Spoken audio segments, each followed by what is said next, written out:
loves, welcome back to Lovely Things. Today we're joining me in my kitchen and we're going to be cooking with Lovely. We're going to be making a Puerto Rican staple called empanadas, also known as pastelillos, depending on which region you come from. So I just want to run down the ingredients that we're going to be using, which is oregano leaves, black pepper, cilantro, garlic, ground cumin, capers, salt, recaito. Of course, you're not Puerto Rican if you don't use Sazon. And some American deluxe cheese. Also, our discos, which is the pastry dough for the empanadas or the pastelillos. And we're going to use ground beef.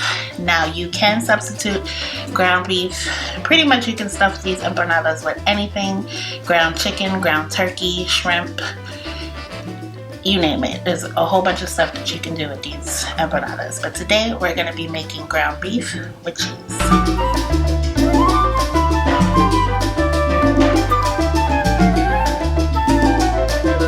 So now we're just going to go ahead and chop up our capers. You want to be sure to only use a little bit of capers because these are very salty. And at the ends, once the meat is cooked, we'll add a little bit of salt just for a little bit of taste. But pretty much with the capers, since it does have a lot of salt, you don't need that much salt. So I'm just going to chop these up real quick. And we do have a live audience today.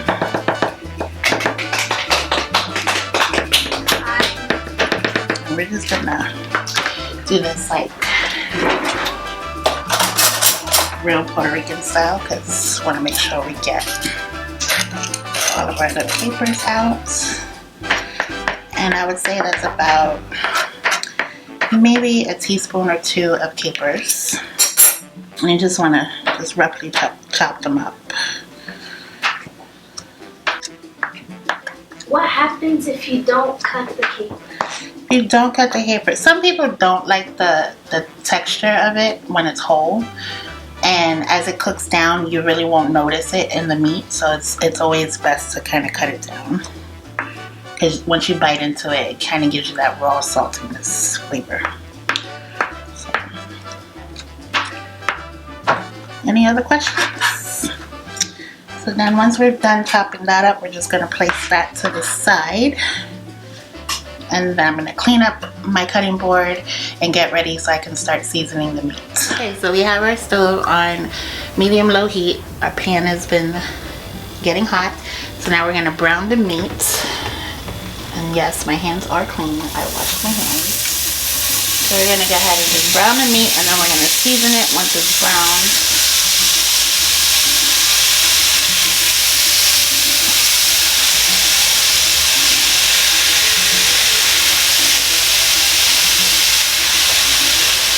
And I'm just going to give my hands a quick rinse.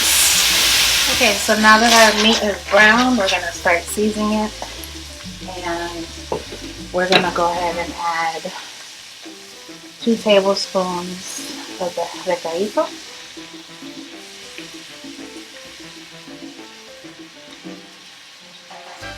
Then I'm going to add a packet of the Sazon.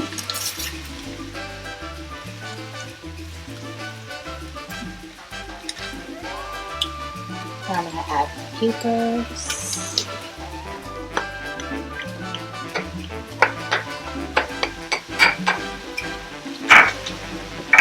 Then we're going to add about a tablespoon of garlic garlic powder,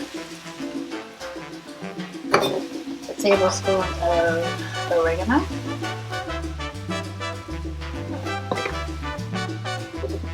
a tablespoon of cumin,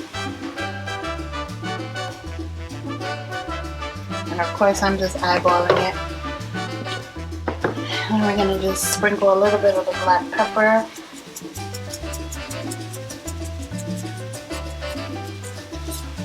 And then we're going to do a tablespoon of the cilantro. And some salt, just for some added flavor. And then we're just going to mix this all up.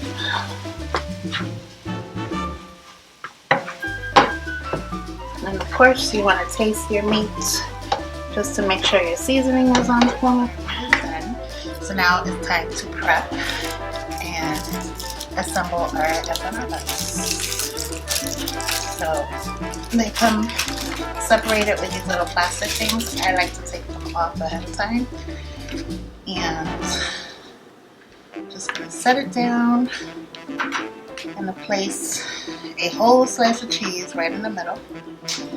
And then you're gonna take a good teaspoon or two.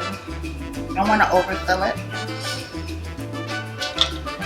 And then we're just gonna flip this over. Kind of match your size, make sure it's even. Then we're gonna press down with the fork. Why the cheese? Oh, this is just our family's traditional. This is the way our family likes to eat it. Again, like I said before, you can do whatever you want with these things. You can add anything really. So we just decided that we like the cheese and the ground beef mixture. But you can do just plain cheese. You can do chicken and cheese. You can do just plain ground beef. It's very versatile. So, all right. So we're done with the prep work. Now we're gonna go ahead and take them over to the stove and fry these suckers up. But like I said, if you're not into the whole frying thing, you can bake them as well. So, but today we're going to fry them. Okay, now we popped one into the oil. It's nice and hot. And we're just gonna do 2 at a time.